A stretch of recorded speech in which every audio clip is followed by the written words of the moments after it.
Atención, este podcast podría cambiar su estilo de vida. Escúchelo bajo su responsabilidad. Bienvenidos al podcast del Gordito Fit.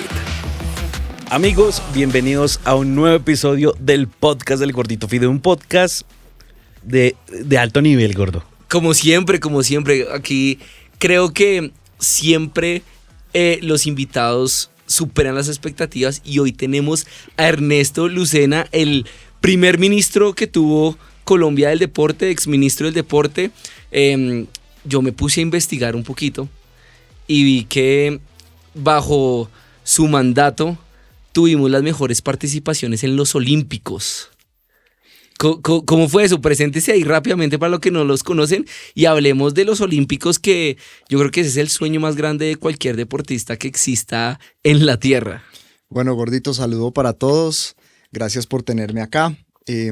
La verdad es que yo creo que es un sueño para cualquier deportista y para cualquier persona que esté en este sector poder llegar a unos Olímpicos, pero también poder llegar al cargo más importante del deporte en un país, ¿sí? Y verlo desde otro lado. Los que hemos estado en el deporte de alto rendimiento, obviamente llegar a Olímpicos. Pero cuando usted ya se retira, dice, bueno, ¿y ahora qué? Y haber podido estar en el Ministerio del Deporte, haber podido ver todo ese proceso de la mano de federaciones, de la mano del Comité Olímpico Colombiano, del Comité Paralímpico, porque ahí vamos a hacer una precisión bien chévere, pues fue el sueño de vida, deportista, dirigente y después acompañar todo ese proceso de nuestros grandes atletas, para mí fue lo máximo. Venga, ¿no existía ese cargo antes? No, existía Coldeportes. Okay. Hasta el gobierno del presidente Santos, y después en el gobierno del presidente Duque, una de las promesas, de hecho fue una de las razones por las que yo le acepté llegar a Coldeportes y le dije, si nos ponemos como bandera crear un ministerio del deporte, porque creo que esa es la medalla de oro institucional de tantos berracos que hay en este país que le apuestan al deporte y que realmente son la poca buena imagen que existe en el exterior nuestro. Hay gente de la cultura, hay uno que otro líder, pero los deportistas definitivamente son lo que son. Entonces era darle ese espaldarazo a todos estos grandes ídolos colombianos de tener su ministerio. Y le voy a contar otra cosa. Llegó fácil, se hizo fácil. La votación en el Congreso fue unánime, es decir, no hubo votos en contra. Y tuvimos muy buenos resultados durante todos esos años. Entonces creo que ahí... a mí que me queda el placer de haberlo creado de la mano de diferentes partidos políticos, porque a veces la gente, lo que hablábamos, lo ve a uno y lo tilda de una cosa, y el deporte fue capaz de unirnos para hacer una cosa más grande para el país. Petro y Uribe, unidos para la creación de un ministerio. Los dos votaron a favor. Uy, Tremendo. duro. ¿Y cómo es ese reto de llegar a un ministerio que no existía por primera vez, abanderando a los deportistas, pero sabiendo que, pues obviamente todos sabemos que en el gobierno se mueven muchas cosas, y más en el deporte que hay como tanta gente quitando incentivos, como guardándose la plata? ¿Cómo es ese reto? ¿Cómo enfrenta uno eso? Usted se estrella con una realidad. Yo vengo de un deporte, yo fui profesional de un deporte que tenía muy poco apoyo, el squash. Claro. O sea, eso sí no tenía, mejor dicho, era regateando los recursos. Cuando usted llega a ser dirigente o llega a ser ministro, usted lo que empieza a ver es una realidad donde el deporte vive dos fases. Los deportistas de alto rendimiento, los que llegan al ciclo olímpico, que eso es una minoría, y la gran masa de deportistas, de niños y niñas y jóvenes que están por todo Colombia buscando ese sueño. ¿Usted qué pone sobre la balanza cuando no hay recursos para todos? Uy. Entonces la gente dice...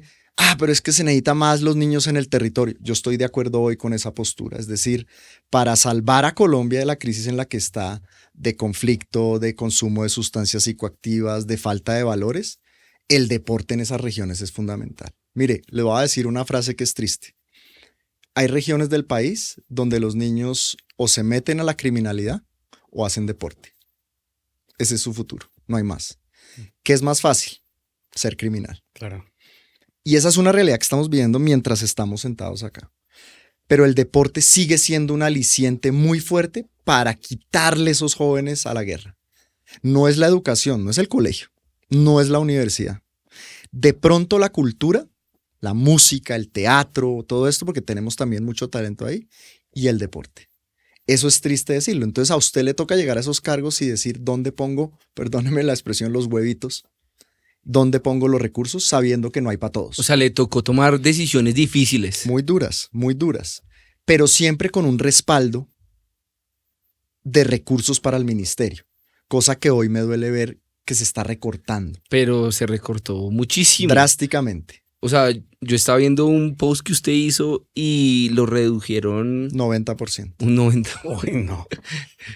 Vamos a pasar de 1 billón de pesos a 190.000 millones. Con 190.000 millones voy a decirlo, ¿para qué ministerio? Me duele decirlo. Y esa es la realidad con la que nos vamos a enfrentar. Eso quiere decir que entonces los niños van a tener menos opciones de acceder al deporte, entonces se van a ir a ser criminales. La ecuación la acaba de leer perfecto. ¿Qué más hace un niño que usted no le da oportunidades en región? Los grupos al margen de la ley están ahí todo el día, controlando la política, controlando el territorio, controlando las acciones de la familia. Y son de pronto ellos los que van a llegar a darle esas oportunidades. Entonces ya los balones no los lleva el Estado, sino los lleva la criminalidad. Entonces ahí viene para dónde cogen mentalmente todos esos niños y niñas. Uy, qué duro eso. Fuerte. Qué duro eso. Bueno, ¿y ahorita usted a qué se dedica? Porque me lo encuentro todo el tiempo en patios, en horario de pensionado, echando espirulina. Pues mire, yo salgo del ministerio, hago un tránsito por la academia, estuve en la Sergio Arboleda 1 año, de decano de negocios. Después me voy para la Defensoría del Pueblo 2 años, una experiencia espectacular porque ya era trabajar desde el terreno los derechos humanos y el deporte, con las comunidades, con las necesidades. O sea, ya no era ser ministro, sino ya era llegar con un chalequito de la Defensoría Claro. a conocer otra realidad. Y eso fue engrandecedor. Renuncio hace 8 meses, decido de alguna manera tomarme como ese año sabático que todos necesitamos. Y ha sido un año, voy a decirlo así, ha sido un año de reconocer mis traumas y luchar contra ellos, o con ellos, como lo quiera poner. Y por eso me la paso en patios, porque creo que usted también lo dice y ustedes lo dicen mucho acá. Para mí el deporte, como lo hago hoy en día, es una manera de combatir y ayudarme a salir adelante de muchos traumas y de muchos problemas que he tenido en los últimos años. Venga, pero no mencionó que estuvo de vicepresidente de la Federación Colombiana de Ciclismo. Mes y medio. Mes y medio. Súper corto la pasada ahí por un video que subió. La verdad es que yo sabía que podía ser incómodo para ese comité ejecutivo. A ver, la realidad de las federaciones hoy es que todas, salvo la de fútbol, viven del Estado. Y de las pocas limosnas que el Estado le puede dar, porque hablábamos de un presupuesto que es poquito, pues entonces los presidentes de las federaciones viven de eso. Y yo, pues obviamente todo el día dándole palo al gobierno con estadísticas. Mire, le voy a decir una cosa con cariño a los que lo quieren y a los que no lo quieren tanto aún. Esto no es un tema de ideologías. Esto es un tema de ejecución presupuestal. Una paz en un país no se consigue si no hay buenas políticas deportivas, de actividad física, de recreación. Hay 1000 procesos de paz en el mundo que han caminado de la mano del deporte. Solo por poner un ejemplo, Sudáfrica. Lo que hizo Nelson Mandela en su momento con el rugby. Pero así hay muchos ejemplos en el mundo. Entonces no entiendo cómo uno plantea una paz sin tener en cuenta el deporte y quitándole recursos al deporte, a la ciencia. Ahora le están dando algo más a la cultura, pero esos 3 renglones son vitales para hacerlo. Entonces yo le doy palo al gobierno porque le quita plata al deporte, pero además no lo digo yo, es que ellos son los que muestran las cifras. Y eso pues le generaba incomodidad a la federación, porque al final tenía que ir allá al ministerio a decir, oigan, los recursos, y allá les decían, sí, pero ustedes tienen un man que todo el día nos está dando palo, entonces ¿cómo le vamos a dar plata? Eso no tiene sentido. Yo les dije, mire, ¿sabe qué? Relájense. Yo me voy. Bueno, y si usted no se hubiera ido, ¿cuál era su propósito ahí en la federación? Básicamente mi trabajo y donde yo quise enfocarme en el comité ejecutivo era relaciones internacionales y consecución de recursos a nivel privado, con empresa privada. Pero eso lo puede hacer sin ser vicepresidente. Claro, se le puede seguir ayudando, evidentemente. Que ahí va un punto que yo le sigo dando vueltas y creo que en algún momento de mi vida voy a hacer algo muy grande con eso, y es cómo unimos la empresa privada y los grandes empresarios para no depender del Estado y poder darle lo que el deporte en Colombia se merece. ¿Por qué lo digo? Yo hago triatlón. Ujú, Usted hace ciclismo. ujú. ¿Alguna vez ha hecho triatlón? No, ¿Pensado en hacer triatlón? vamos a ver. Listo, perfecto. Aquí Johncito también ya hizo un sprint, ya hizo una distancia olímpica. Ahorita en diciembre va a ser el 73 en Cartagena. Somos deportistas aficionados. Pero nos une una pasión tan grande que a veces las ideas, los ideales políticos van a otro plano. Y lo bacano es que este deporte, el triatlón, une a grandes empresarios porque no es un deporte económico. Total. Es un deporte que se necesita un buen flujo de caja para mantenerlo. O sea, solo haciendo cuentas así por encimita, para entrenar triatlón mensualmente se necesitan mínimo 1.500.000 pesos. Entrenador, que para el peaje para salir allá de la rueda o del gallo, que alimentación, nutrición, que si usted tiene un psicólogo deportivo, que si usted tiene un deportólogo. Son muchísimas variables y son muchísimas cosas que pues toda esta gente es gran empresaria y les encanta el deporte, y yo sé que si uno les presenta algo para hacer y cambie el deporte, se podrían hacer muchísimas cosas. Entonces no sé usted si ha visto a esta comunidad que se llama The Runners para Runners. Sí. Y ellos llevan a la ciclovía 3.000 personas y todo el mundo donó tenis y ropa, y sacaron toneladas de ropa y de cosas para donar a fundaciones y a personas que lo necesitan, y son jóvenes de entre 18 a 25 años haciendo cosas que uno de pronto nunca pensaba. Entonces yo sí quiero empezar a unir como esos grandes empresarios, deportistas, ya sean atletas, ciclistas, aficionados, triatletas aficionados, y ver cómo podemos apoyar y no depender del Estado, porque o si no va a ser una pelea prácticamente que eterna. Mire, y usted dice cosas que son fundamentales hoy para el deporte. La primera, no depender del Estado. Porque si es un gobierno que tiene recursos y le gusta el deporte, todo el mundo tranquilo. Pero si es de pronto un gobierno que no le gusta tanto el deporte y que no tiene recursos, pues se friega el sector. Entonces, lo primero es que la dirigencia deportiva entienda que hay que ir a la empresa privada. Eso algunos lo entienden, otros no tanto. 2, ¿cómo hacemos para que los empresarios o la gente como nosotros done o dé plata? Porque son dos escenarios diferentes. Claro. Donación o dar patrocinios. Bien. Tienen que tener incentivos tributarios. De hecho, puse un video esta mañana. Arranqué con un equipo de trabajo hace año y medio un proyecto de ley que se llama Responsabilidad Social Empresarial Deportiva. Ojo al nombre tan lindo. Si usted le gira recursos de su empresa al deporte, va a tener un descuento, unos incentivos en la declaración Pero de ¿eso renta. ya existe o no existe? Sí, pero no estaba taxativo para el deporte. Es decir, y aquí en este proyecto de ley dijimos si es para construcción de escenarios deportivos, si es para manutención, si es para implementación. Es decir, es motivar puntualmente al empresario a que done para esas Porque cosas. la semana pasada un triatleta juvenil, Ujú. élite, se llama Marcos, me mostraba un deck para buscar patrocinio, y el patrocinio que buscaba era o una bicicleta nueva Ujú. o el tuition de la universidad. O sea, Ok. no es que estén buscando así cosas que no, que para entrenar mejor, para dormir mejor, no. O sea, son cosas que el man quiere estudiar, aparte de seguir siendo triatleta élite, o quiere una mejor bicicleta para poder rendir más. Ujú. Y uno, pues, ve esos talentos y uno dice, no, pues el Estado debería ayudar. Pero si no, yo como persona natural, ¿cómo puedo ayudar? Claro, y es el fenómeno de las donaciones. Pero entonces usted para que le den ese certificado tiene que ser una fundación que cumpla ciertos requisitos para poder dar el certificado y usted después presentarlo al final de año en su declaración de renta. Ese tema del estudio lo dejamos en el gobierno nuestro, se llama becas por impuestos, atado al Ministerio del Deporte. Si usted quería pagarle el tuition o quería pagarle la manutención a ese atleta de alto rendimiento, también salió una ley para eso que falta reglamentar. Al final, ¿cuál es el problema? Y eso de pronto la gente no lo entiende. El problema de los incentivos tributarios es que el Ministerio de Hacienda le tiene que abrir un cupo, porque eso al final le cuesta plata al Estado, porque es plata que deja de entrar.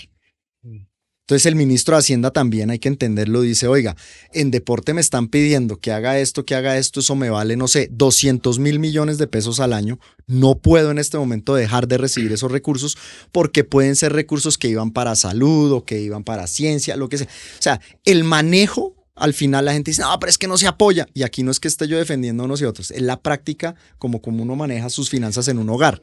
Venga, ¿sí? Ingresos y egresos.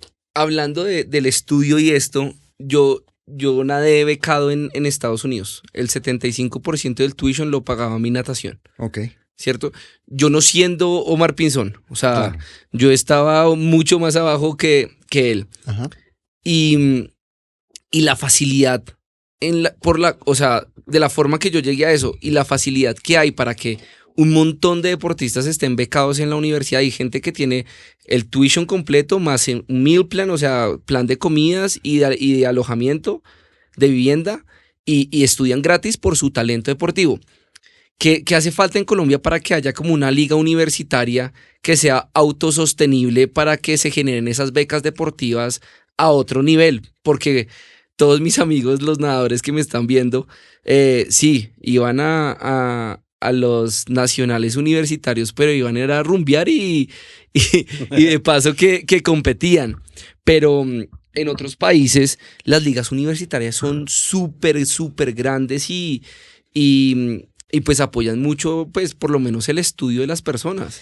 Es que comparar Estados Unidos con Colombia en ese sentido es muy difícil porque usted sabe que como se sostiene el deporte olímpico y universitario y profesional de Estados Unidos es con las universidades. De ahí sale todo. Todo, sí. Sí, y el proceso además viene desde los colegios, o sea, está muy bien hecho. Ah, sí, o sea, las ligas Segundo, escolares son durísimas. Estados Unidos tiene una cultura de donación gigantesca de exalumnos. Es decir, los exalumnos de universidades son los que más aportan al beneficio de su universidad en el futuro. Entonces, son los que donan para deportes, son los que donan para hacer infraestructura deportiva, son los que donan para bibliotecas. Entonces, usted siempre ve ese fenómeno de salgo de la universidad e inmediatamente, tenga la plata que tenga, yo le devuelvo algo. Y ahí en ese anclaje de recursos, pues alcanza para todo, alcanza para que después llegue alguien becado y yo pueda darle ese tuition. O sea, es una pirámide muy bien construida. En nuestros países, primero, la cultura de donación de egresados a las universidades no existe. Dos, las universidades nunca le han apostado al deporte, nunca. Hacen unos torneos muy chéveres para que los chinos se diviertan, pero no es el sentido de construir atletas de futuro. Entonces, por eso ni el Comité Olímpico ni el Comité Paralímpico están mirando en las universidades qué buen atleta hay, no lo hacen, sino van es a las federaciones. Y tercero, pues que no hay recursos para todo. Entonces la universidad privada dice, yo tengo que sostener docentes, doctores, alumnos, no sé qué, ¿y cómo hago para ahora también darle plata a los deportistas? O sea, por ahí tampoco es. Por ahí tampoco es y nos costaría un infierno de plata. Claro, y una curva de aprendizaje muy grande. La educación de la gente. Claro. Entonces, nosotros cuando estuve en la Sergio Arboleda, yo trabajé en la Sergio Arboleda más de 20 años, logré hacer un proceso muy lindo en fútbol femenino, donde les dábamos, y eso quedó, el 80% de beca a las futbolistas. Muchas de ellas hoy Selección Colombia, muchas de ellas hoy en equipos profesionales, pero lograron educarse a la par. Muchas ya tienen especialización, maestría, etc. Si todas las universidades lográramos que hicieran eso, ¿cierto? Den una beca del 80%, además no son muchos, yo he sacado las estadísticas, tampoco es que se vaya a inundar de deportistas. Lograríamos empezar a tener unas ligas universitarias más sólidas, pero también el compromiso de la universidad de que esas personas se gradúen, porque también pasa el otro fenómeno, que no vinieron a clase, que no pueden venir a los exámenes porque están en competencia. Entonces ahí está la flexibilidad y una de las razones por las cuales yo elegí el colegio de mis hijos, ¿sí?, es por la flexibilidad que hay al apoyo del deporte. Eso es fundamental. Muchísimas personas han entrado al gimnasio Los Cabos. Ajá. Porque les facilita el rendimiento deportivo. Claro. Entonces, no, que me salí del San Josh porque allá solo prima la academia y este man, o sea, mínimo una beca full ride en Estados Unidos, mínimo. y el San George no le está dejando ir a entrenamientos o a campeonatos, o lo castiga por ir a entrenamientos o a campeonatos. Entonces, esa fue como las primeras cosas que yo vi al escoger el colegio de mis hijos, que la verdad es como un 50-50. La mitad de los colegios lo apoyan y la otra mitad les importa cero. Y ahí sí un consejo para los papás, además, porque otra cosa que he hecho en los últimos años es dedicarme al estudio del cerebro, de la neurociencia, de la conformación cerebral de niños, jóvenes, todos estos temas. El consejo para los papás: apuéstenle muchísimo en las edades tempranas, sobre todo a los colegios que tengan deporte bien metido en su currículum. Eso le va a servir más que cualquier otra cosa en el futuro, porque matemáticas se aprende, física se aprende, Lo aprende en geografía, YouTube o en TikTok, hay buenos profesores. pero esa compenetración que da el deporte en un campo, de entender que me caigo, de entender cómo me muevo, de entender que tengo que apoyar a un compañero, puede ser muy tarde, después de los 8 o 10 años. Sí, claro. Y por eso tenemos hoy muchos jóvenes que entienden unas cosas muy fácil, pero que en la parte afectiva se están quedando muy solos. Sí, grandes índices de depresión, grandes índices de ansiedad, un scroll time por las nubes de todo el mundo. ¿Por qué? Porque por lo menos en la generación mía, pues no había esto. Era campo de juego y un balón, o como uno se tuviera que divertir. Que el niño se aburre, déjelo que se aburra y que aprenda a desaburrirse. ¿Cuál es el fenómeno de los que somos papás hoy? Se aburrió el niño. ¿Qué le hacemos? ¿Qué actividad le ponemos? Sí, démosle la tablet. Calma, exacto. O le damos la tablet. Entonces, nosotros mismos en esta generación no hemos entendido el valor del deporte, no para llegar a ser alto rendimiento, no, eso es secundario. El valor del deporte para el ser humano que está creciendo y que necesita una cantidad de herramientas para que cuando lleguen los momentos difíciles, los traumas, las discapacidades, etcétera, Claro, las sepa enfrentar. Claro, ahí mi esposa siempre le dice a los niños, porque siempre es, papi, mami, estoy aburrido. Entonces Diana dice, estar aburrido es una muy buena oportunidad de desarrollar tu creatividad. Y por eso nos mudamos a Chía. Usted abre la puerta del patio y usted entra directamente a la canchita de fútbol y al parque del este. Y los niños se la pasan escalando árboles, cayéndose, se raspan. Pero pues eso es. Yo trato de hacer como lo mejor que puedo desde mis herramientas también para educar buenos niños, que uno siempre tiene como ese temor. A los hijos hay que dejarlos que se aburran y no hay que darles muchas cosas para escoger, que es el otro tema de los papás. Tengo hambre. Pizza, hamburguesa, perro caliente. No. En la época, perdóneme, y yo sé que a veces es harto comparar. Hay dos cosas. Y esto es lo que hay.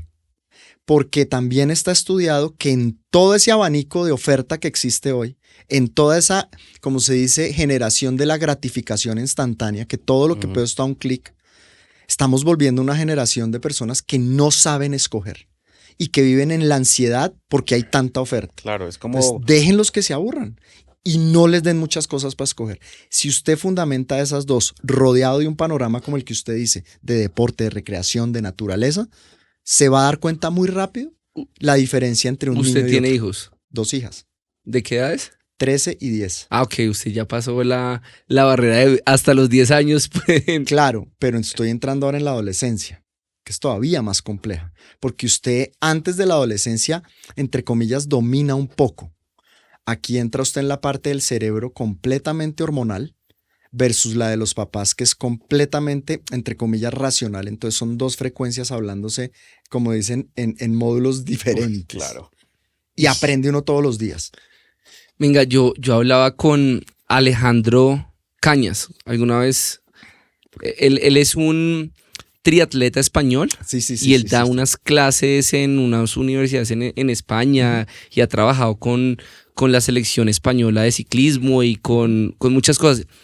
Y yo hablando con él en el 2020, yo creo, en pandemia, que él vino a Colombia, le dije, venga, porque Estados Unidos, China, Francia siempre están punteando las tablas de medallería en los olímpicos? Y me dice, no, eso es números, o sea, eso es por la masa. Usted tiene que ver, son los países que tienen 1 millón de habitantes y tienen 5 medallas de oro. como estos países Islandia. de Eastern Europe, Sí, correcto. Hungría, Ucrania, Lo que pasó con Islandia, el equipo de fútbol. Eslovaquia, todos estos países no escandinavos, sino del Eastern Europe, que son como, no sé, menos de 1 millón de habitantes y 5 medallas de oro. Waterpolo siempre son entre los mismos 4 países. Natación siempre tienen un ucraniano que gana y uno dice, venga, ¿cómo es que pasa eso? Entonces él me explicaba un poquito que del 1 a los 5 años que estén en taekwondo, en gimnasia, en natación, porque les enseña esto. De los 5 a los 12, que hicieran todos los deportes, todos. Y que naturalmente cuando usted se va acercando a los 12 años, usted va a elegir en el que mejor le va, porque pues a uno le gusta ganar pues de manera natural. Claro. Genéticamente uno siempre quiere ganar. Y ya después de los 12 hasta adultos, pues que se enfoque 100% en un deporte, y así es que lo hacen en esos países. Pero usted que tiene pues mucha más data y que ha estado en cargos de poder en cuanto al deporte y ha tenido acceso de pronto a otros ministerios del deporte en otros países y a verlo desde una panorámica muchísimo más grande, pues ¿qué opina al respecto? Uno cómo se vuelve una potencia mundial en unos olímpicos, que a mí me gusta hacer ese comparativo, como nos fue en el 2000, en el 2004, en el 2008. Uy, íbamos bien hasta que otra vez bajamos. ¿Cuál es su lectura en eso? Pues mire, yo diría y primero hay que hacer esta mención. Hoy somos potencia paralímpica más que olímpica. Es decir, nuestros atletas paralímpicos han tenido un desarrollo y unos resultados gigantescos en las últimas 2 Olimpiadas. Y por eso creo que el país ahí tiene una ventana de oportunidad gigante. 2, todo está inventado ya. Esto es ciencia y deporte, ciencias aplicadas al deporte. Nosotros tenemos en el país casi 5 regiones donde usted tiene biotipo para escoger. Si usted se va solo al Pacífico colombiano, el diagnóstico ya está. Y esto es Pacífico nariñense. Esto es Valle del Cauca, Chocó y el Urabá antioqueño. Si usted coge toda esa zona del país, que le da casi el 40% del territorio nacional, 38%, ahí usted tiene claramente definido, el fútbol, quitemos el fútbol, atletismo, pesas y deportes de combate. Boxeo también tiene ahí. No, y básquetbol también. Claro. El tema con esos deportes es que son deportes de conjunto. Okay. Sí. Y lo que cuesta hacer una medalla de oro en un deporte de conjunto versus una medalla individual es completamente aparte. Entonces usted tiene que tomar decisiones cuando no tiene todo el presupuesto, porque si lo tuviéramos todo, el plan que presentamos antes de pandemia, que desafortunadamente por pandemia no se pudo hacer, era 3 billones de pesos en 3 años para sacar estos nuevos talentos con ese diagnóstico que le estoy contando. Por ejemplo, solo en béisbol, la zona Caribe nuestra podría dar jugadores de exportación casi como lo hace República Dominicana. Le voy a dar un dato. República Dominicana exporta más de $500 millones al año en beisbolistas a Estados Unidos, entre los minors y los major leagues. ¿Eso qué le dice a usted? Que uno también puede ser exportador, y aquí están viniendo las grandes ligas de béisbol a mirar muchos de esos jóvenes en el Caribe. Mi tocayo, don Edgar Rentería, que ese man le abrió las puertas a todos los beisbolistas. Y están acá, caribeños. y se están llevando muchos peloteros, pero simplemente por scouts que vienen a mirarlos, pero no porque haya un proceso de país. Y un sistema, exacto. Correcto. Pero vuelvo al Pacífico colombiano. Solo el Pacífico colombiano a nosotros nos podría estar dando hoy el doble o el triple de medallas. Y mire la paradoja. Es la zona de mayor conflictividad social y armada del país. Es por donde está saliendo el narcotráfico. Es donde están reclutando todos esos jóvenes. La ecuación es clara. Metamos recursos a 2 manos allá para deporte. Llenemos eso de escuelas deportivas. Claro. Es muy difícil. Claro. Pero se puede hacer. Pero da como impotencia, ¿no? Total. O sea, aquí tengo impotencia de que no esté pasando con todo ese talento que uno tiene, pues que el país tiene. Es muy difícil porque las prioridades obviamente en el país cambian. Nadie tiene la mentalidad que tenemos nosotros de si mañana llegara un presidente y dice vamos a meterle el 50% de lo que necesita el deporte en los próximos 4 años, o sea, 2 o 3 billones de pesos. Mucha gente va a decir, este man se enloqueció porque tenemos problemas de salud, de seguridad, sí, o sea, ¿qué es primero? ¿Qué va primero en la lista de orden de los problemas que tiene un país? Pero déjeme decirle esto con referencia a los países que usted toca de los Juegos Olímpicos. busquemos ahí, cuántos habitantes tiene Trinidad y Tobago? ¿Se acuerda quién ganó los 100 metros planos femenino en los últimos Olímpicos? Ah, sí. Yo creo que Trinidad y Tobago Y la señora creo que es mamá y todo, ¿no? todo. ¿Y sabe dónde se educó? En Estados Unidos. Está en una universidad de Estados Unidos. Claro. Entonces, ¿qué le indica eso también? Que es otra cosa que tenemos que entrar a sopesar. Katherine Ibargüen, mi gran amiga. ¿Será mejor formarla acá? O si le veo el talento, la saco y la llevo a Estados Unidos y la dejo que haga su proceso allá, como hizo esta persona de Trinidad y Tobago. También podría uno decir, Exportar deportistas. exportemos deportistas, eduquémoslos allá y cuando sea hora de Olímpicos, vienen. Pero es que ahí hay una gran oportunidad de negocio. De hecho, yo llego y a todos los jóvenes, o sea, juveniles, de los 12 a los 16 años, les digo, estudien inglés para el TOEFL, el SAT, y yo les aseguro una beca en Estados Unidos. Claro. Ya, o sea, es más fácil de lo que la gente piensa. Habilidades sociales, inglés, no es más. Y se lo digo no solo a los deportistas, créame, hoy por hoy, una persona que tenga habilidades sociales, que sepa lo que llaman inteligencia adaptativa, que lo da el deporte, adaptarse a entornos, sea un entorno positivo, sea un entorno difícil. Cuando uno está en el deporte, hermano, de alto rendimiento aficionado, le cambia el entorno en un segundo. ¿Y usted qué? ¿Se rinde? Vamos para adelante. Empezó a llover, se me pinchó la bicicleta, me empujaron, me dijeron una mala palabra. ¿Usted qué hace? Para adelante. Hoy la educación está basada en habilidades sociales y adaptativas. Y si usted tiene inglés, eso es lo primero que le van a mirar en una universidad en Estados Unidos. No si le va bien en matemáticas, no, es que usted vino a representarnos en el tema deportivo. Eso es lo primero. Ya las materias, le ponemos un tutor, como le hacen a todos los grandes deportistas. Creo que el enfoque es lo que yo me siento a veces una voz sola en el tema, hablo de política pública, porque tengo una visión de pronto demasiado utópica de lo que debería ser. Sí. Pero a mí algún día me gustaría que llegara un presidente de Colombia y dijera, yo le voy a apostar al deporte de verdad. No es solo crear el ministerio, no es solo aumentar los recursos, no, es una política de Estado. En todos los rincones de Colombia tiene que haber un diagnóstico en los primeros 6 meses y recursos para que esos niños y niñas busquen su vida a través del deporte. ¿Usted conoce la Fundación Tiempo de Juego? Claro, con Andrés Biesner somos amigos desde niños. Ese va a ser uno de nuestros próximos invitados, porque me llevó allá a Altos de Cazuca. Ush, impresionante lo que hizo una pelota de trapo. Sí.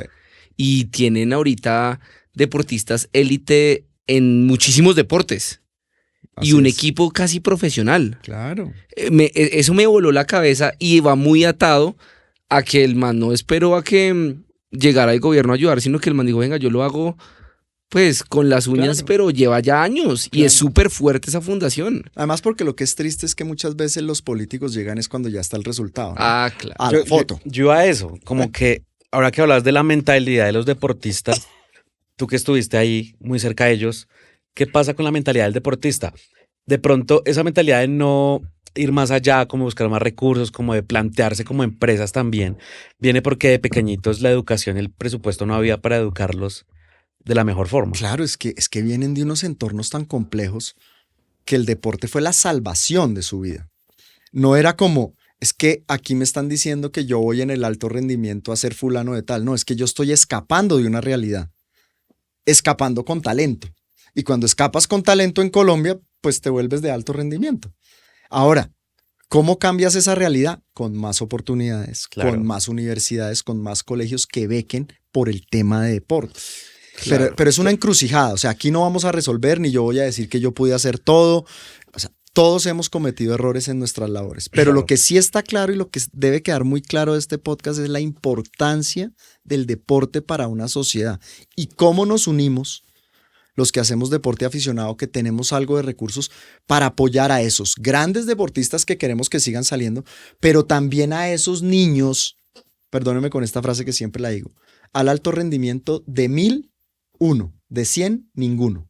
¿Sabe quién nos tiene que preocupar? Los 999 que no llegan. Porque el que llegan ya Claro, ya la hace solito. logró. Sí, la logró. Pero los 999 que estuvieron construidos en los valores del deporte y no llegaron, a esos son a los que tenemos que ayudarles para que sean ciudadanos de bien. Pues que ahorita hay un tema trendy y es que ahora la gente de recursos humanos contrata una persona que tiene el deporte como hobby por encima de una persona que no lo tenga como hobby. Lo vi, sí. Y eso me parece tremendo porque pues la gente también se va a preocupar más por hacer eso, por hacer deporte. Pero hablemos de los valores. Usted está, digamos, de una headhunter o está en recursos o talento humano de una empresa. ¿Qué necesitamos hoy para que un producto, un propósito, alguien llegue adelante? Primero, saber trabajar en equipo. Sí. Ujú. ¿El deporte lo enseña, sí o no? Claro que Así sí. sean deportes individuales. Claro. Resiliencia. 2, resiliencia. ¿Y qué es realmente la resiliencia? Es que cada vez que hay un fracaso se abre una oportunidad. Empatía. ¿Qué es la empatía? No es cambiar la emoción del otro, no es sentir con el otro. Ujú. Yo soy empático cuando siento tu emoción y no la quiero cambiar. Y ver cómo te ayuda. Claro, pero ¿sabe cuándo se ve más la empatía? Cuando pensamos completamente diferente. Usted me puede decir, yo pienso así, yo le digo, yo pienso así. ¿Qué nos toca hacer si estamos en una empresa? No, yo con él no trabajo. Mm. Bueno, se están tirando la empresa. Sí, total. Claro. Nos estamos tirando el emprendimiento de los dos. ¿Cuántos emprendimientos no se dañan? No porque el producto sea malo, sino porque las dos personas, yo con este man no puedo. Piense que es un espejo de lo que a usted le molesta. Es lo Claro. que le dicen a uno todos los gurús de este Sí. tema. El que más lo exacerba es el que más le está mostrando lo que usted es. Mm. Entonces, esos valores vienen del deporte. Del deporte. Los colegios y las universidades, estuve 25 años en una universidad luchando para que cambiaran esa mentalidad. Aquí se hacen abogados. ¿De qué le sirve un abogado con esos egos que manejan los abogados? Yo fui decano de Derecho de una facultad 7 años. ¿Sabe qué me cansó de los abogados? Que el ego no les cabe por la puerta. Con el respeto de los abogados. Hombre, ¿y por qué fracasan en casi todos los otros ámbitos de la vida? Porque no han aprendido a ser empáticos, a trabajar en equipo y a moderar el ego. Venga, Tiner, yo no me había puesto a pensar eso con los de los abogados. Y tiene toda la razón. Se lo digo, yo porque nunca pude litigar, tal vez por miedo. Le tengo como miedo a la baranda, como se dice en el derecho. Pero 2, porque me asustan las personas con egos tan grandes. No puedo ni mirarlas a los ojos, marica. Y eso se sienten Napoleones y la plata. Y entonces se volvió una profesión que en vez de buscar justicia, lo que está haciendo es volverse una profesión de dinero. ¿Por qué la gente trata de huirle a los abogados? Porque es un infierno de plata lo que le cuesta a usted cualquier transacción. Por eso, entre otras cosas, hoy la inteligencia artificial, una de las profesiones que más está atacando es el derecho. Sí. Usted hoy con ChatGPT puede resolver muchísimas Ah, no, dudas obvio. jurídicas. Yo a un tío mío le presenté ChatGPT y le ahorró 10.000 horas de trabajo. Claro. Es más, ya compró el Pro porque el Pro le aumentó más esas horas de trabajo que se está ahorrando. En la época de los abuelos nuestros había el médico de familia, ¿se acuerda? Sí. Y el abogado de la familia, Sí, es cierto. ¿cierto? Hoy esto ya no. Hoy ya todo es firmas, todo ya es súper especializado, es una relación súper fría, te cobran por hora. Y si uno, listo, el mundo se quiso ir por esa línea, pero lo único que le está demostrando la tecnología y la historia a esas personas es que cada vez se van a necesitar menos. Y por eso, reforzar las habilidades humanas esenciales de ser buena gente, de ser empático, de no todo tener un signo pesos detrás, pues enaltece lo que uno es como ser humano. Claro. Venga, mire que a mí ¿Usted conoce a Edwin Vargas? Claro. Edwin Vargas me hablaba del Team Ponimalta, del Team Manzana Postobón en triatlón. O sea, habían equipos profesionales de triatlón en Colombia Total. que le pagaban un sueldo al triatleta. ¿Por qué hablo de triatlón? Porque la gran mayoría de nuestra audiencia es triatleta. Sí, Y porque a mí me apasiona el triatlón de una forma loca. me está convenciendo. Loca. Él es el evangelista del triatlón. Sí, he evangelizado a varios ciclistas y runners. De hecho, aquí en el podcast creo que Oscar Sevilla dijo que lo primero que hacía cuando se retirara era hacer un 73 completo él solito. Voy a hablar con el macho a ver cómo nos va. Y yo decía, venga, la empresa privada está potencializando el triatlón en el mundo. O sea, tanto así que migraba que Edwin y Will Vargas salieron del Team Ponimalta o no sé de qué team y fueron a parar a un equipo profesional en Alemania. Sí, Will me entrenó a mí varios años la parte física. Tremendo, o sea, imagínese que también lo tenemos que traer acá. Y yo decía, esa es la forma de unir pues la empresa privada con el deporte. Claro, lo que pasa es que en esa época era un segmento muy pequeño. Aquí pasaron dos cosas. Crecieron unos deportes de moda exponencialmente. Triatlón, ciclismo, atletismo, solo para hablar de esos tres. Y usted se dio cuenta cómo empezó a subir el costo de todo lo que tiene que ver con esos deportes. O sea, uno antes, estos zapatos, jamás.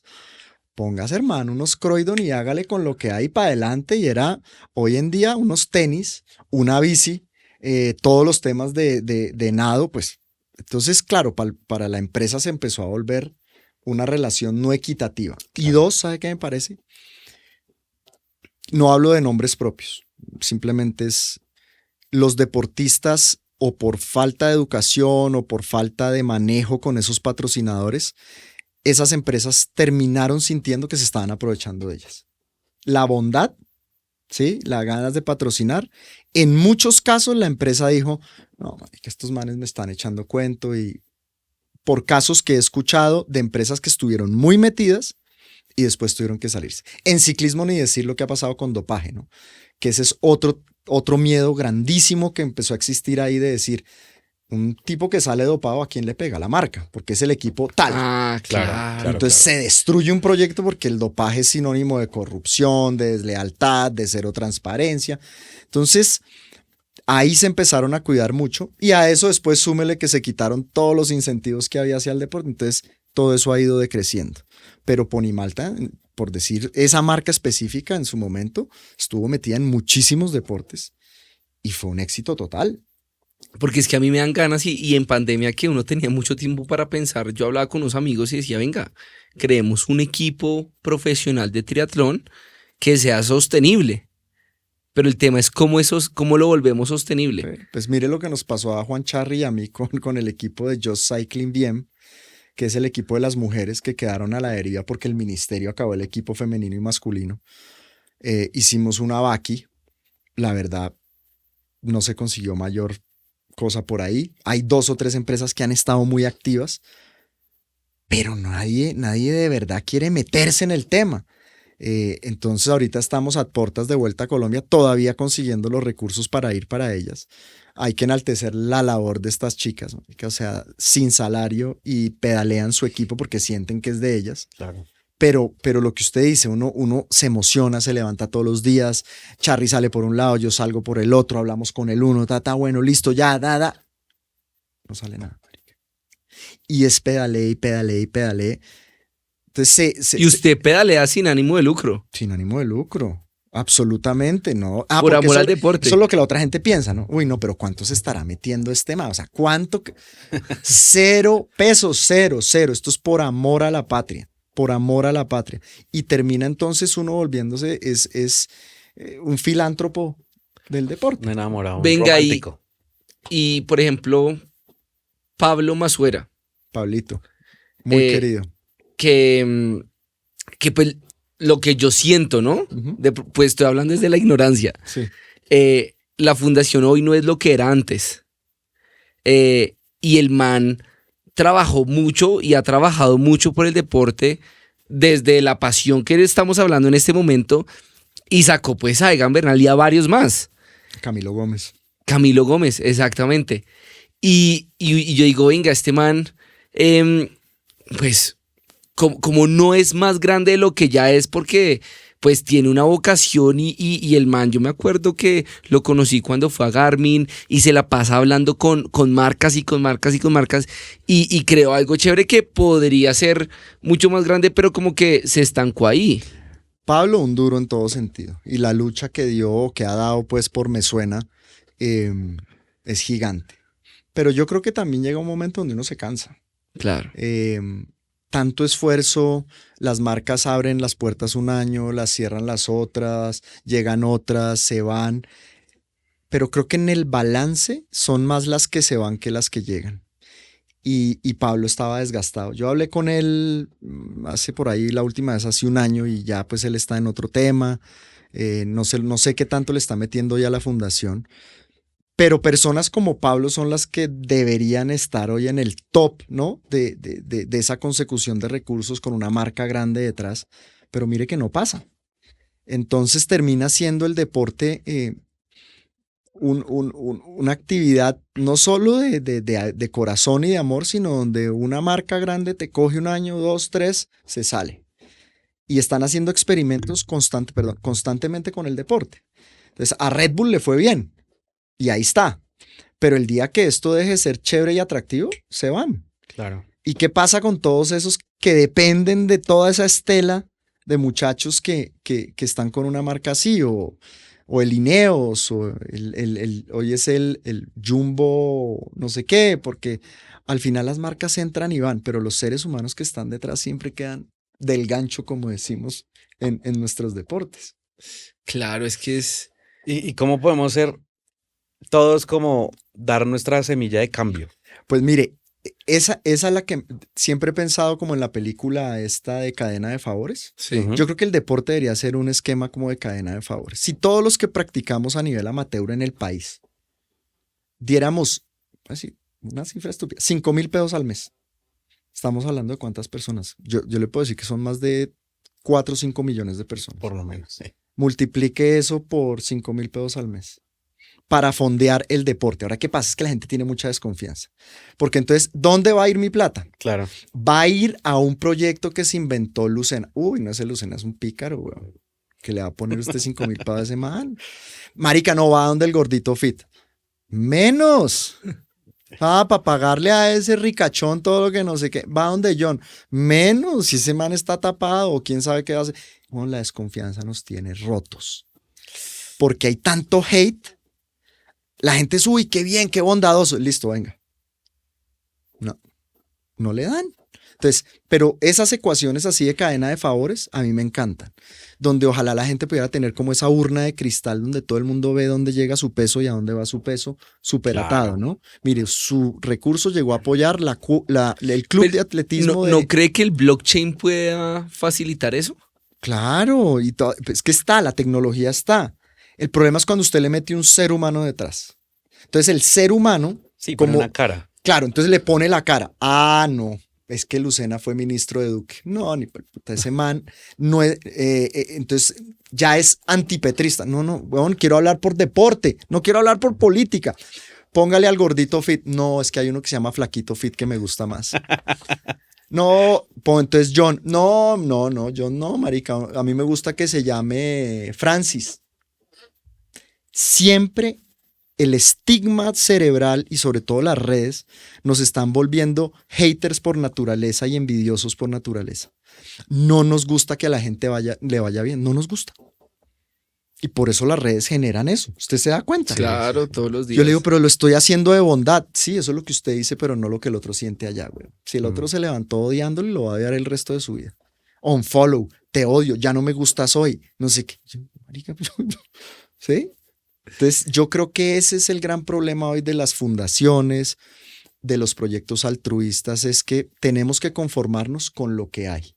Y casi que los discípulos que nos queremos entre nosotros armar proyectos que sabemos que un año tienen un pico, después caen, después suben, después caen. O sea, bueno, y hablando de eso, ¿qué proyectos se vienen para Ernesto Lucena? pues les decía al principio que, y esa parte es chévere, para mí el deporte ha sido siempre como un escape al trauma. Desde muy chiquito. Siempre lo cuento, yo soy de papás separados a temprana edad, desde los 4, y el deporte me dio la mano siempre. Tengo un don, no sé, a mi deporte que usted me ponga lo practico medianamente bien. O sea, bueno, se clasifica al Mundial de Ironman 73 en su primera yo no soy aparición. tronco, ¿sí me entiende? Sí, o sea, sí, usted sí. me da una raqueta y le juego bien, usted me pone un balón y lo juego bien.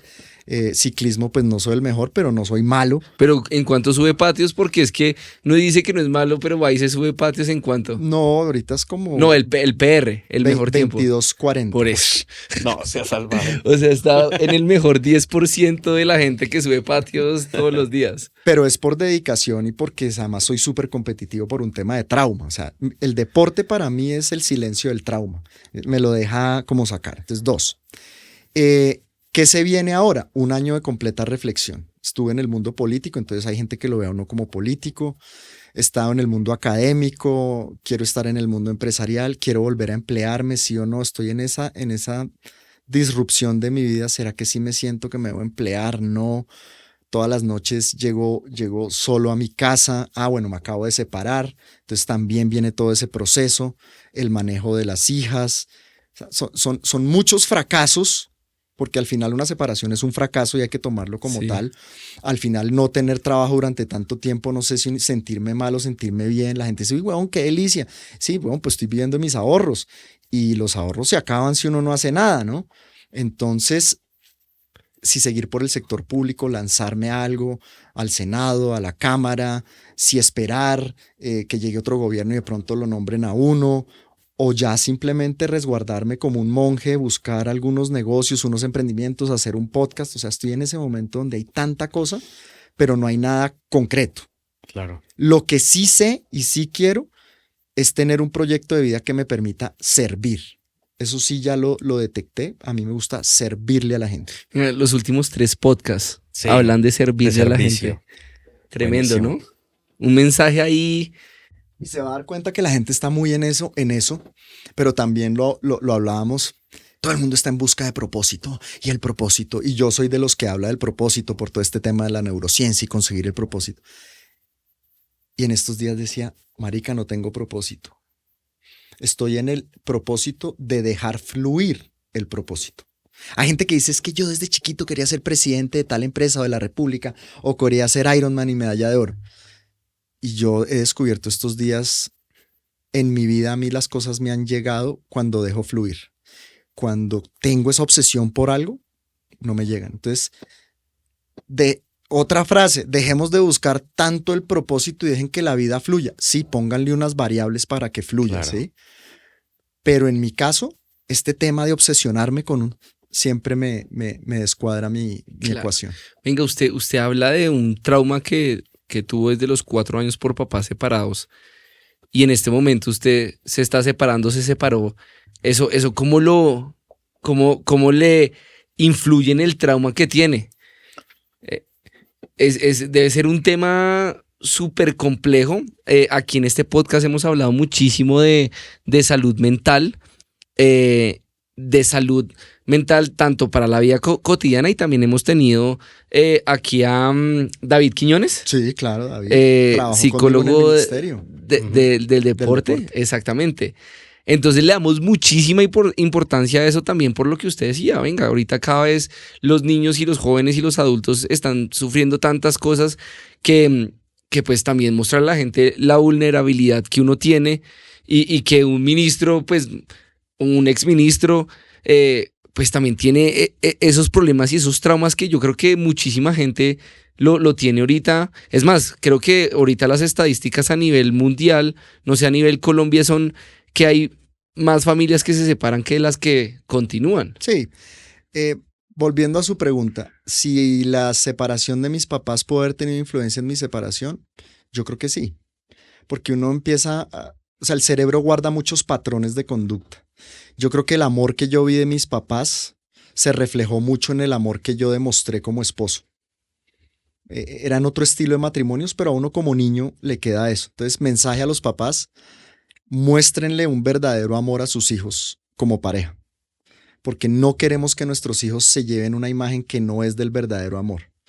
¿Y el mensaje cuál es? Si ya no hay amor entre las parejas, si la relación se ha vuelto muy complicada, si la relación no fluye, no encaja, pues es mejor dar un paso al costado. Eso no es rendirse. Cada ser humano es un mundo aparte. Cada ser humano tiene derecho a amar de la manera que quiere.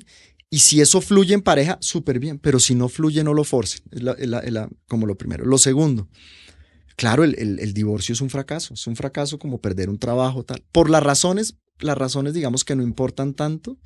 Lo importante es que uno enfrente el trauma, lo viva y no lo oculte, porque tarde o temprano vuelve y aflora. Entonces, estos traumas hay que transitarlos. Hay gente que los quiere sanar, hay gente que no los quiere sanar, hay gente que quiere ser amigo de su exesposa, hay gente que no lo quiere. Respétenle a la gente su vida como quiera ser, ¿sí? O sea, yo veo a la gente más pendiente del qué dirán que del qué me dice mi ser interno. Sí. Claro. Entonces, no, es que yo no hago esto porque imagínese lo que dirán. ¿A usted qué le importa lo que digan los otros? Es que muchos años yo dije, venga, es que yo no subo ese video porque qué dirá la gente. Yo no, hasta que yo dije, no, a mí me importa un culo qué dirá la gente. Cuando uno llega a ese importaculismo, empieza a sentirse más libre. Mientras uno sea decente, mientras uno no esté atacando a nadie, o sea, hay unos patrones pues de conducta, ¿cierto? Pero cuando uno empieza a perderle el miedo al qué dirán, en ese momento se empieza a sentir más libre. En el momento en que usted abre sus demonios, yo me estoy viendo ahorita Stranger Things, Ok. y yo me encanta porque la miro desde el punto de vista, puta, esos son los demonios internos que tiene uno todo el día. Y se lo comen a uno y le arrastran el alma y uno dice, pero chévere enfrentarlos, ¿no? Y saber de qué está hecho uno. Claro. Es que nosotros estamos criados en una sociedad donde nuestros papás nos pusieron a nosotros como hijos antes que ellos, y eso pasó con los papás de ellos. Entonces, cuando uno, en mi caso también, soy separado hace poco, ponerse uno como prioridad para todo el mundo a veces es difícil porque lo ve como uno envidioso, como Claro. usted es un hedonista, está buscando su bien y su familia, su ex esposa. Entonces, ir a terapia, intentar hacer ejercicio, tratar de, como dice, sacar esos demonios, enfrentarlos y saber en la soledad quién soy Claro. y cómo me veo al espejo y cómo decido ser mañana, ese es el reto. Y es lo más valioso. Y al final, cuando uno está en el lecho de muerte, porque es que ese es el otro problema, la gente cree que no se va a morir. No, sí nos vamos a morir. Esa es la única certeza que tenemos. ¿Usted cómo quiere llegar al lecho de muerte? ¿Con más arrepentimientos o con más enfrentamientos a su alma que lo hicieron verse quién era? Claro. No funcionó el matrimonio. Perfecto. ¿Por qué razón? De pronto la embarré muchísimo. Y esa persona no me merecía o yo no me merecía a esa persona. No pasa nada. Cada uno tiene derecho a reconstruir su vida. Porque al final el amor sí se va acabando. Y a nosotros nos metieron en la cultura que el amor tenía que ser interminable y había que ceder incluso a lo que uno era para que el matrimonio no se acabara. Y así nos criaron los abuelos y uno veía abuelos que se odiaban porque se trataban horrible. Todavía hay matrimonios que la pareja se odia, pero pues... Sí, pero mírenlos en redes, ¿no?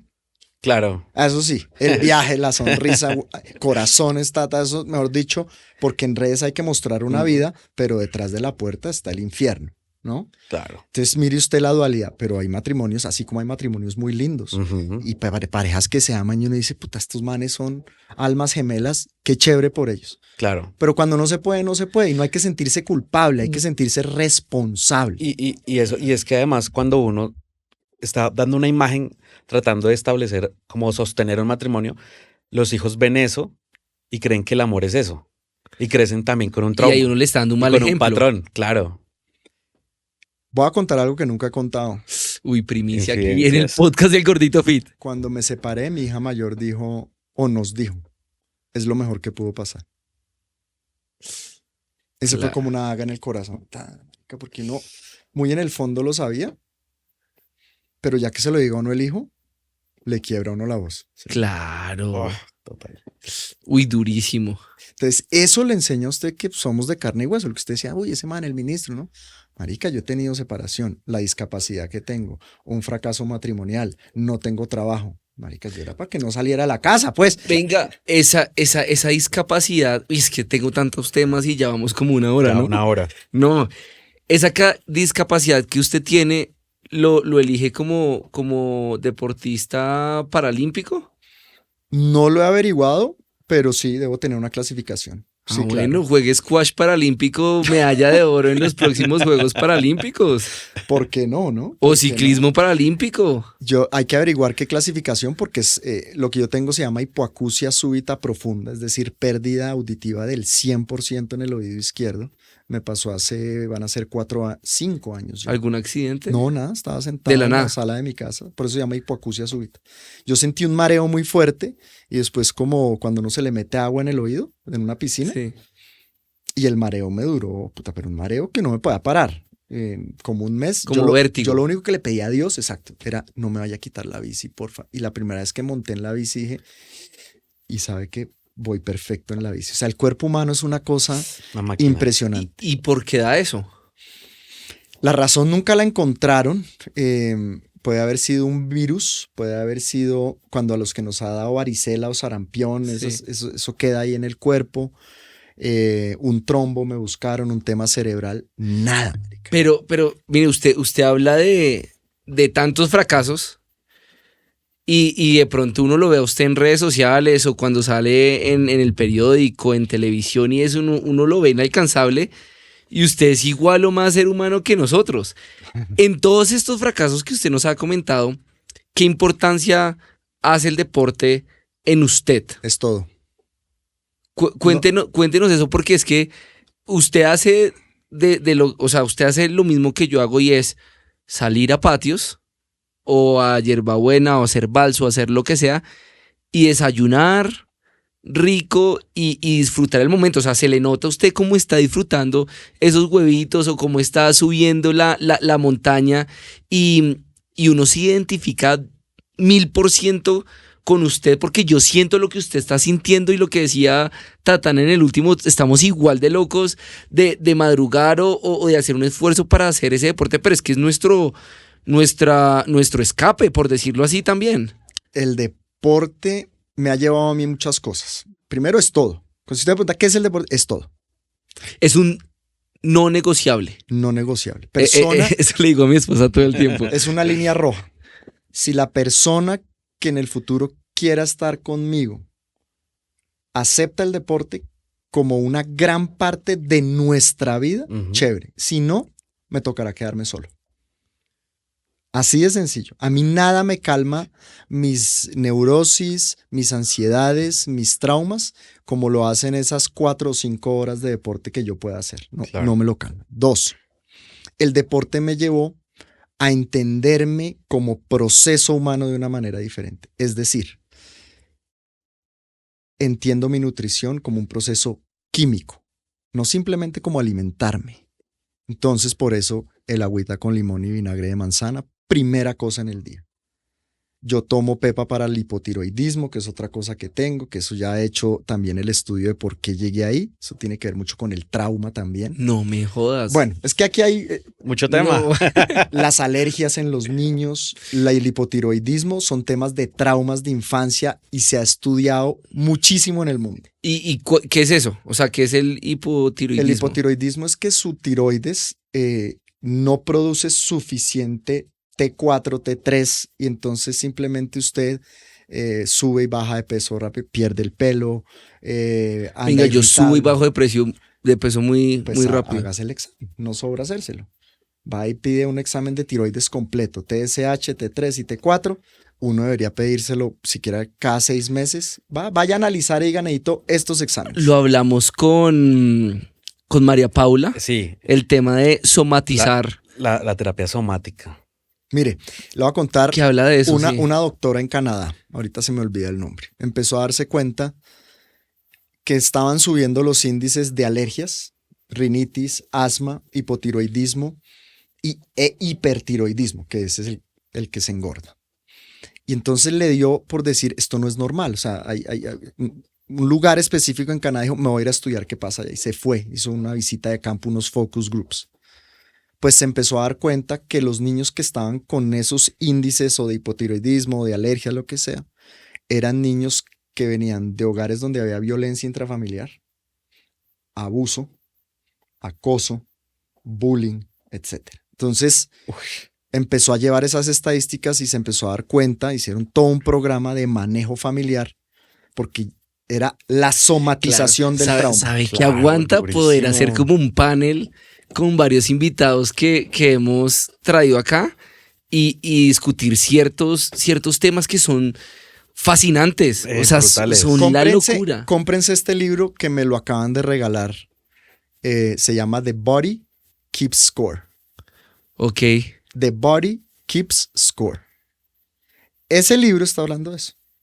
Usted dice, no, pero es que el trauma emocional. Sí, el trauma emocional, hermano, al final, ¿qué hace en el cuerpo? Ataca un órgano. Venga, es Sí. que, por ejemplo, o sea, la vida de las personas no es perfecta. Y de Está pronto, lejos de serlo. y la gente de pronto piensa que mi vida es muy bien, pero yo a veces me agarro con Diana. Y a veces me agarro con Diana enfrente de los niños. Y yo lo pienso y yo, o sea, yo trato de no hacerlo enfrente de ellos porque me da pánico que eso le afecte a ellos a los 15, a los 20, a los 30 o a los 50 años. Usted me menciona eso y yo digo, venga, hay que pues ser conscientes de eso y pues es un tema que choca mucho conmigo porque pues los tres tenemos hijos y los hijos son como una de las partes más importantes de nuestras vidas, y no es la más importante de nuestras vidas, y uno quiere darle lo mejor, pero si tenemos esa data que muestra ese tipo de problemas, pues uno puede ser un poquito más consciente y controlar esa persona adentro que pues se deja llevar de la emoción del momento. Uh-huh. Entonces es súper importante eso, pero también, por otro lado, es como, venga, hay psicólogos de niños que yo sigo y leo y dicen, venga, tampoco es malo, tampoco es bueno mostrarle una vida perfecta a los niños porque no les enseña resolución de conflictos. Claro. Entonces, no solo es, o sea, no es que le vaya a dar en la jeta a mi esposa, pues claro, pero es que ellos vean que estamos discutiendo, pero que también estamos llegando a una solución y que ellos me escuchen a mí decir perdón o que la escuchen a ella decir perdón, claro, porque eso ayuda a que ellos en un futuro digan, venga, sí, o sea, la vida no es fácil, hay problemas y en la primera pelea no me voy a separar, pero sé que después de eso hay una resolución, o sea, como que se mejoran las vainas y eso he tratado de hacerlo, pero cuando usted menciona que hay problemas físicos que se manifiestan en uno por traumas de la niñez, y por eso dicen que los primeros 5, 6, 7 años de vida de los niños son los más importantes porque de ahí se va a desplegar toda la vida de ellos. Eso es fascinante y más para los que tenemos hijos pequeños en estos momentos. Y hay las teorías de todo, ¿no? Porque entonces o mantengo los niños en una burbuja donde no pasa nada o los dejo ver que la vida es real. Mis papás pelean, mis papás discuten, mis papás resuelven o mis papás se separan. ¿Cierto? Uh-huh. ¿Cómo lo toman unas niñas? Yo tengo 2 niñas. ¿Cómo lo toman los niños? Usted es el papá que quiere mostrar ese machismo, llamémoslo así, imperante en la casa, donde es el papá el que pone las normas, el papá es el que da. O es una relación donde papá y mamá construyen un hogar y cada uno tiene sus reglas. Entonces le dicen no los psicólogos, no, pero es que no se deben desautorizar en frente del uno. Sí, ojalá en un 90% de las cosas, de las situaciones eso pasara, pero uno a veces se quiebra y lo que regaña la mamá, el papá lo desautoriza o viceversa. Claro. Entonces los niños también, que son súper inteligentes, saben cómo manejar esas situaciones, ¿ok? Lo importante es que ellos sepan que existe un orden, que en la vida hay fracasos, que en la vida las relaciones nacen y se pueden acabar o nacen y no se acaban, pero lo más importante con los hijos es que siempre sientan que independientemente que sean o que quieran ser, van a tener una mano que va a estar ahí. Uh-huh. Y son sus papás. Que haya la suficiente confianza para que digan, papá, te necesito. Y que no haya miedo para buscarlo aún. Claro. Yo creo que ahí usted soluciona el parente. El resto, que si les dio por ser bailarines de ballet o les dio por ser lo que... Creo que ahí es donde uno tiene que dejar esa libertad, pero siempre decirles, aquí estoy. ¿Cierto? Que es como el soporte que uno siempre necesita. Pero venga, yo hago una conexión con la problemática del país y es que muchos de esos niños ni siquiera tienen papás para sentir eso. Por un lado. ¿Y qué tal los que tienen y les dicen, es que tú fuiste un accidente? Claro, o los papás que se separan y cortan relación y terminan odiándose. Y es muy difícil entender y cuadrar de que, a pesar de lo que haya pasado, siguen siendo la familia. Correcto. Y por otro lado, los niños que terminan abandonados, que hoy cada día se ve más. Entonces, tenemos una sociedad de niños que están creciendo en unos ambientes muy hostiles. No tenemos un buen sistema educativo desde el punto de vista emocional. Entonces, después llegan a los colegios, a las universidades y son una bomba de tiempo. Muchas veces no por responsabilidad de ellos. Claro. Entonces sale cualquier, perdóneme por meterme en política, cualquier caudillo que exacerba esos odios, esos resentimientos y están listos para la pelea. Claro. Porque es que no hay más. No, usted no le puede pedir a un ser humano que es una olla express, una olla de presión, y hay algo que lo exacerba para ir a romper, para ir a pegar, para ir a apoyar por si así se quiere. Marica, lo hace. Es que nos ha pasado a todos. O se toma unos tragos o mete droga. es lo que nos pasa con el deporte, gordito. John. Hermano, al final cada pedalazo o cada raquetazo mío es un grito desesperado, güey. Puta, tengo Eso que me salir de dijo acá. María Paula, que es mi terapeuta. Me dijo, tú estás buscando hacer triatlón y salir a correr y montarte la bici porque tu cuerpo necesita el dolor. Sí, claro. Es que cuando yo le digo lo del Es adicto al dolor. somos Ajá. adictos al dolor. O sea, a mí entre más me duele, más me gusta. Correcto. Y por eso me gusta tanto competir, porque en la competencia Y ese corazón. yo puedo llegar a ese dolor. Y de hecho, lo dije en el podcast pasado, pero lo vuelvo a decir. Yo el otro día estaba inmamable. Salí a correr y se me pasó. Claro. Se me pasó instantáneamente, como si me hubiera metido una pepa, una inyección de algo de que me Sí, calmara. Sí, total. Pero es impresionante eso. Total. Venga, es que ya vamos más del tiempo de lo que yo esperaba. Tengo tantas preguntas. Yo en un podcast lo escuché a usted decir que hay un momento en la zona 2, 3, donde uno es más creativo. Ujú, ujú. Cuéntenos bien esa historia porque quiero que quede en mi podcast, quiero que saque una cápsula bien bacana de eso, porque yo siento que mis mejores ideas y mis mejores momentos De lucidez. empresariales Ujú. o de resolución de problemas o conflictos internos, ya sea familiar, de negocios, financieros, lo que sea, pasa en ese momento. Entonces, lo escuché, pero quiero que nos lo explique bien porque creo que le va a funcionar a toda nuestra audiencia. Entonces, vea, yo les decía hace un segundo que el deporte para mí ha sido la oportunidad de conocerme mejor como proceso químico. Lo que me tomo, a la hora que me lo tomo, lo que como, a la hora que duermo, a la hora que me levanto. Entonces, chévere que la gente aprenda a conocerse sobre eso. Hay gente que la carne le sienta mejor que el pescado. Bueno, pues todo esto para decir que cuando estamos haciendo deporte, los que somos ciclistas, triatletas, en este caso para el público que más nos ve, busquen sus zonas. Entonces usted ya sabe cuál es su zona 1, 2, 3, 4, 5 y por encima de 5. Después de los primeros 10 minutos, esa zona de calentamiento. Claro, yo vivo muy cerca a patios, entonces no alcanzo a tener esos 10 minutos, sino ya está uno, huevón. Ya está en la paloma, güey. Sí, claro. Entonces, pero ¿a qué voy con esto? Los primeros 10 minutos el cuerpo se está calentando, pero en el cerebro pasa algo muy lindo y es que después de los 10 minutos, más o menos, empiezan a brotar las hormonas positivas cuando usted está en zona 2 o 3. Es decir, el cuerpo ahí, desde el punto de vista cerebral, no se siente atacado. No solo está quemando grasa, también. Claro, no solo está quemando grasa, está activando las hormonas positivas. Cuando usted pasa a la zona 4 a zona 5, el cuerpo entra en zonas de adrenalina porque dice, perdónenme la expresión, puta, ¿qué está pasando? Estamos corriendo. Créese que el ser humano piensa en términos de presa, de fight or flight, peleo o huyo. Cuando usted entra en zonas de adrenalina, lo que está diciendo el cerebro, marica, este man me está usando ya demasiado, algo tiene que estar pasando. Entonces ahí no hay mucha creatividad. Ahí es defensa personal interna, weón. Voy sobreviviendo esta subida donde voy a 180, ¿sí? Cuando estás en zona 2, límite con zona 3, el cuerpo no se siente atacado. El cuerpo se siente en una zona de placer. Y ahí empiezas tú a decir, puta, estoy como dicen los gringos, in the zone. Voy manejando, voy en el flow, lo que llaman el flow. Y en ese flow empieza usted a decir, está usted en un problema y de pronto, tengo esta idea, marica. Tengo esta otra. Y de pronto dice, uy, marica, ya coroné patios. ¿Qué pasó? Sí, me eché 40 minutos, pero es que venían sonados. Yo muchas veces le digo a la gente, el PR no me importa tanto, quiero subir patios en 45 minutos. A ver qué pasa.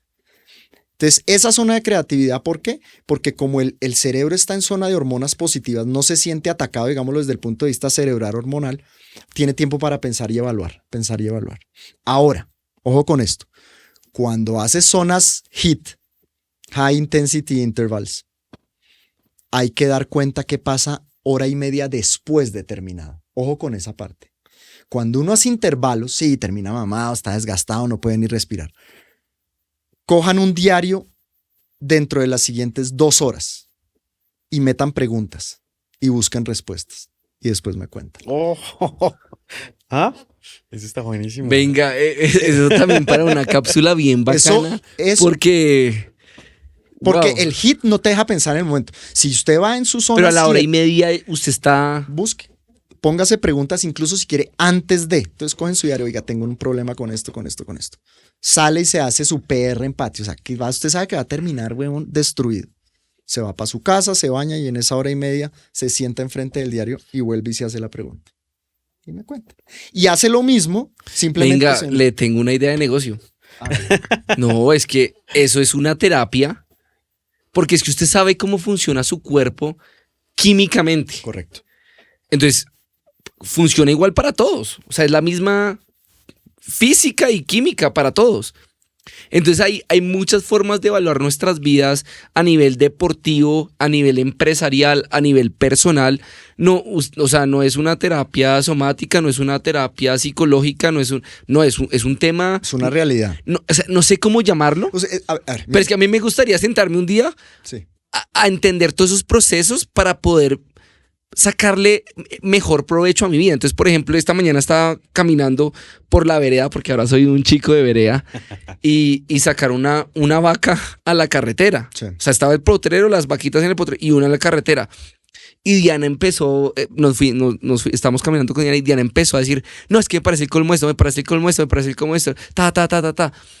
Y después nos bajamos de la flota al Transmilenio y empezó, me parece el colmo esto, me parece el colmo esto. Y yo le decía, mi amor, a mí me parece el colmo muchas cosas, pero yo ya activamente, cuando lo estoy medio pensando, trato de activar un pensamiento positivo para que no me amargue el día. Y eso lo aplico. Por ejemplo, yo estaba pensando, tengo este domingo la leyenda en Prado, Tolima, un triatlón de media distancia allá en Prado. Y entonces yo estaba entrenando y yo decía, no, marica, me van a ganar. No, yo quiero ganar, pero es que me van a ganar. Y descubrí que estaba pensando mal. Y yo no, tengo que pensar como campeón. ¿Usted cree que Egan Bernal cuando ganó el Tour de Francia no estaba pensando 2000% positivo, y lo acomodé a un pensamiento tan positivo que estoy seguro que lo vamos a ganar? Es más, de hecho, en los próximos 2 les digo si lo gané o no.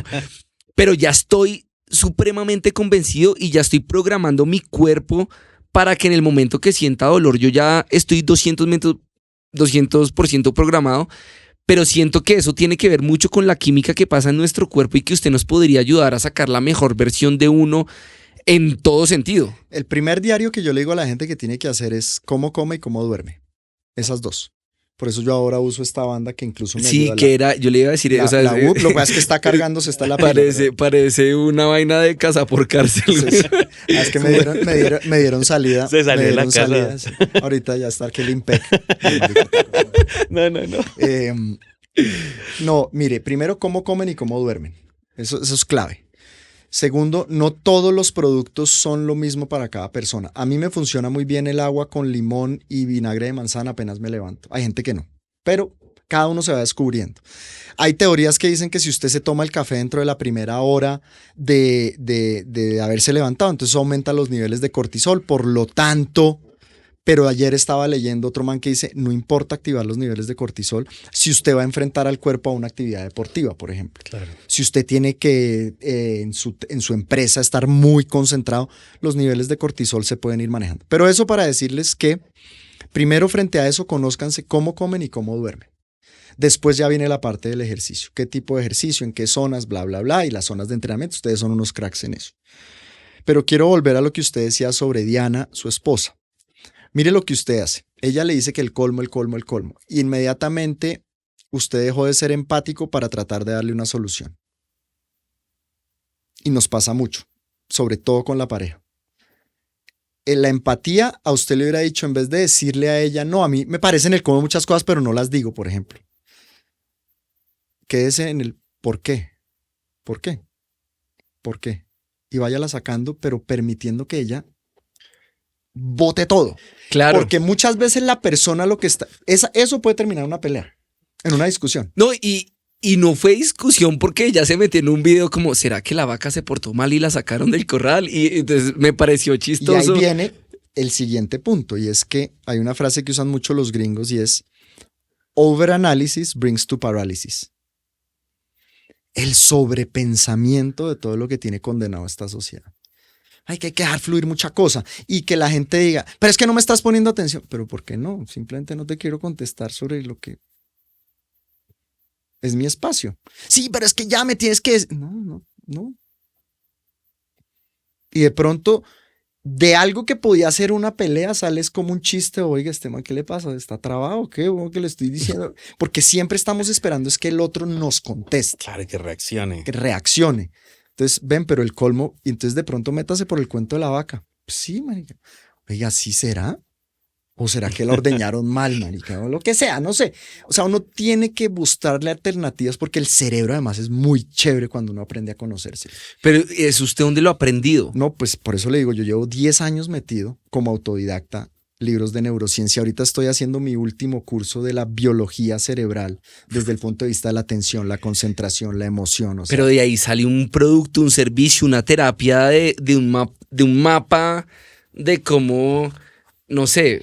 Claro. El tema de saber cómo uno duerme, cómo come. Listo, saber si me funciona esto o no me funciona esto. Aplicarlo para el trabajo. Usted decía, venga, el cortisol es bueno si va a una reunión súper heavy o a cerrar un contrato o algo bien bacano. El momento de que 1 hora y media después de hacer el ejercicio, o sea, es mucha información que mire, me va a tocar escuchar este podcast como 10 veces. Le voy a dar un tip. Cuando tengan una reunión complicada, nunca sirvan cosas frías. Cositas calientes. El cafecito, el agua de panela. ¿Por qué? Porque cuando eso entra acá, relaja. La agüita aromática.